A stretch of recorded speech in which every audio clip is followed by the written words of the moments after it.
नमस्कार, आप देख रहे हैं जीटीवी न्यूज। उमरिया जिले में रानी दुर्गावती बलिदान दिवस के अवसर पर विश्व हिंदू परिषद, बजरंग दल एवं गोंडवाना गणतंत्र पार्टी संगठन सहित अन्य संगठनों ने रानी दुर्गावती जी की प्रतिमा पर पुष्पमाला अर्पित कर उन्हें नमन करते हुए श्रद्धांजलि अर्पित की गई है। जहां संगठन के लोगों ने बताया कि रानी दुर्गावती जी का जन्म पृथ्वी सिंह के यहाँ बांदा जिला में हुआ था एवं दुर्गाष्टमी के जन्म होने के कारण उनका दुर्गावती नामकरण किया गया।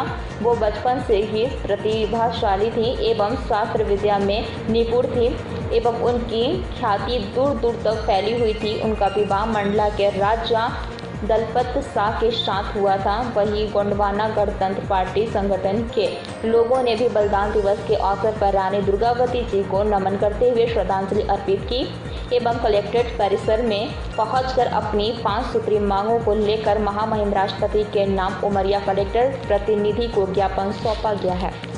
केसी उमरिया से शंकर सिंह चंदेल की एक खास रिपोर्ट। आज शहादत पर्व को विदित है कि आज के दिन हमारे वीरांगना रानी दुर्गावती शहादत की प्राप्त हुई थी और आज इस शहादत पर्व पर जो है हम सब लोग कुछ क्षेत्रीय मुद्दाएं समस्याओं के लिए ज्ञापन है जो अभी पढ़कर सुनाया गया है कि पुरातत्व संरक्षण अधिनियम 1964 के तहत जो है उसमें जो एक दूरी क्राइटेरिया बनाया गया है, पीछे 100 मीटर आगे 200 मीटर की जो है दूरी, इसके अंदर जो है निर्माण नहीं हो रहा है, नहीं किया जा सकता, परंतु इन सबको ताक में रखकर जो है वहाँ पर निर्माण कार्य चलाया जा रहा है और इस बात से उपेक्षित है। आज रानी दुर्गावती जी की पुण्यतिथि है। महारानी जी 5 अक्टूबर 1924 को कलंजर जिले के महाराजा पृथ्वी सिंह जी के घर में पैदा हुई। रानी दुर्गावती जी दुर्गा नवमी के दिन पैदा हुई, इसलिए उनका नाम रानी दुर्गावती रखा गया। चंदेल परिवार में पैदा होने के बाद भी गोंडवाना गढ़ा मंडला में महाराजा दलपत सिंह के यहाँ उनकी शादी हुई और उनका केंद्र जबलपुर था। जबलपुर केंद्र होने के बाद अल्प समय में उनके पतिदेव जी का स्वर्गवास होने के बाद उन्होंने अपने पुत्र को वहाँ गद्दी पर बैठाया और पूरा उन्होंने कार्यभार अपने हाथ में सौंपा। जैसा कि महारानी दुर्गावती काफ़ी वीरांगना थी, काफ़ी तलवारबाजी थी और काफ़ी पराक्रमी थी। इलाहाबाद के राजा आसम खान उनके ऊपर 3 बार उन्होंने आक्रमण किया, लेकिन महारानी दुर्गावती जी ने तीनों बार उन्हें मात दी। ऐसे महारानी दुर्गावती जी की आज पुण्यतिथि हम सब मना रहे हैं और हम सब साधारण उनको आज रानी दुर्गावती जी की पुण्यतिथि है। जैसा कि हम सभी जानते हैं कि हमारे गोंडवाना गढ़ राज्य मंडला की महारानी थी। आपका जन्म कालिंजर वर्तमान बांदा जिला में हुआ था। राजा पृथ्वी सिंह के यहाँ उनका जन्म हुआ था और दुर्गाष्टमी के दिन जन्म होने के कारण उनका दुर्गावती नामकरण हुआ। दुर्गावती बचपन से ही बड़ी प्रतिभाशाली थी।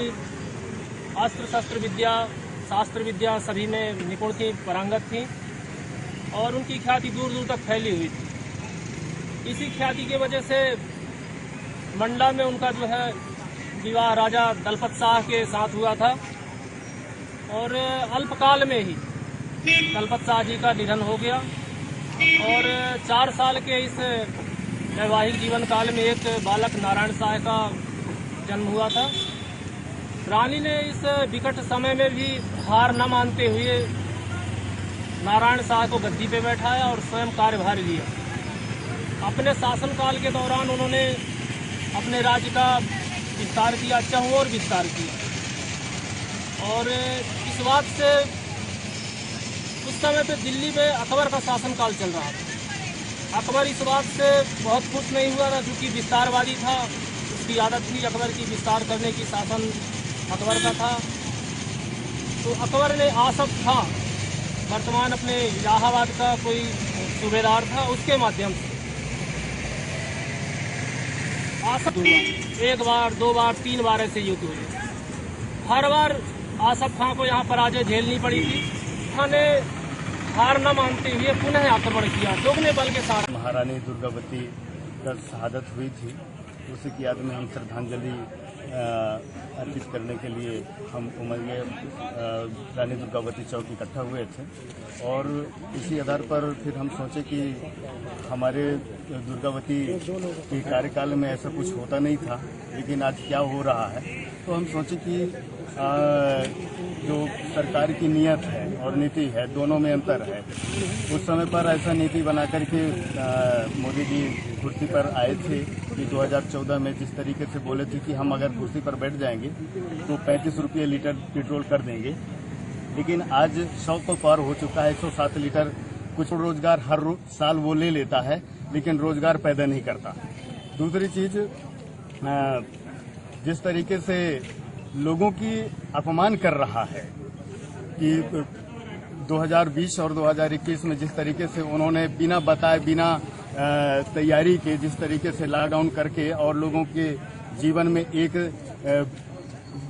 भूचाल ला दिया है कि लोग समझ नहीं पा रहे हैं कि हमारे साथ में हो क्या रहा है। हम कहते हैं कि सरकार पर आप बैठे, व्यवस्था की कुर्सी पर बैठे हैं, सबसे पहले उनके खाने पीने के बंदोबस्त कर दें, उनकी व्यवस्था पहले कर दें, उसके बाद में लॉकडाउन लगाएं। और यहाँ पर बहुत बड़ा गलती कर रहा है मोदी सरकार।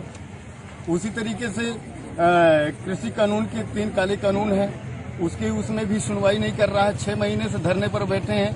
गोंडवाना गणतंत्र पार्टी जिला इकाई उमरिया के द्वारा 5 सूत्री मांगों को लेकर के महामहिम राष्ट्रपति और महामहिम राज्यपाल के नाम पे जो ज्ञापन यहाँ पे सबके समक्ष संप्रेषित किया गया है, उसके तहत जो भी इनकी महंगाई है, छात्रों के अध्ययन से संबंधित मामला है, कुछ प्राचीन स्मारक हैं उनके संरक्षण का मामला इनके द्वारा बताया गया, और वनाधिकार और त्रिस्तरीय पंचायत चुनाव के संदर्भ में इनकी मांगे हैं। तो ये शासन स्तर की समस्त जो मांगे हैं हम इसको फॉरवर्ड करेंगे बहुत जल्द और आवेदकगण जो